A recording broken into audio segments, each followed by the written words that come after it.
وقتا توی زندگی همه چی قاطی پاتی میشه.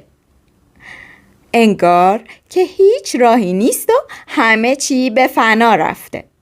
ولی میدونی چیه؟ اینجاست که باید بیشتر از همیشه به خودت افتخار کنی.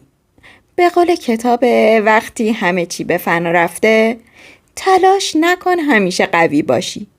گاهی اوقات قوی ترین کار اینه که قبول کنی که توی شرایط سختی هستی و باهاش روبرو بشی.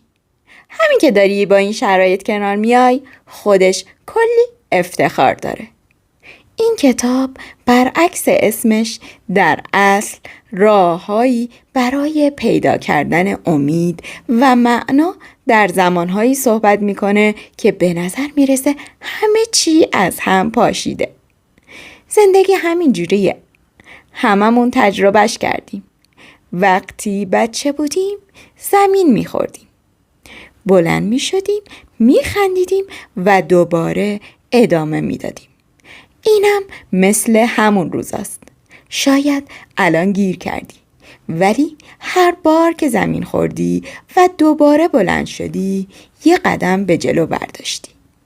میدونید انتظارات غیر واقعی از خوشبختی ما رو از رسیدن به شادی واقعی دور میکنه. پذیرش واقعیت‌های سخت زندگی و روبرو شدن به اونها کلید پیدا کردن رضایت و آرامش در زندگیه. توی این لحظه ها به جای اینکه خودتو سرزنش کنی، به یاد بیار که هر بار قوی تر شدی. همونطور که کتاب میگه تو لحظه های سخت خودتو باور کن. وقتی همه چی به فنا رفته، این باور توه که تو رو نجات میده. پس به خودت افتخار کن. حالا یه نگاهی به الان بنداز. شاید هنوز به همه اون چیزی که میخواستی نرسیده باشی، ولی داری تلاش میکنی. صبح که از خواب پا میشی، حتی اگه سخت باشه، حتی اگه همه چی به نظر به هم ریخته بیاد، باز هم ادامه میدی. این یعنی چی؟ یعنی تو هنوزم داری میجنگی. همین که دست از تلاش بر نداشتی یعنی تو یک قهرمانی.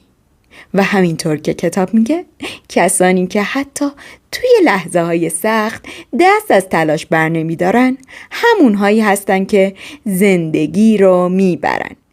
وقتی همه چی به فنا میره، تازه زمانی برای چالش های روانیه که هر کدوم از ما ممکنه تجربه کنیم.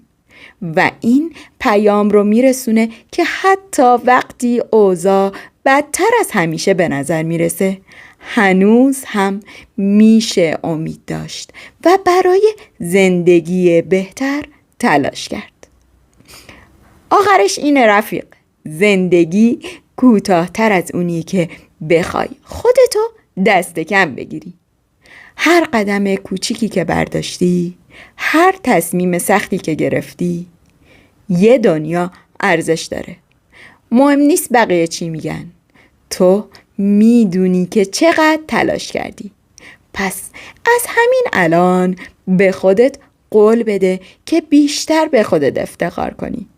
همونطور که توی کتاب میگه وقتی همه چی به فنا رفته، تو هنوز همونی هستی که میتونه ورق رو برگردونه.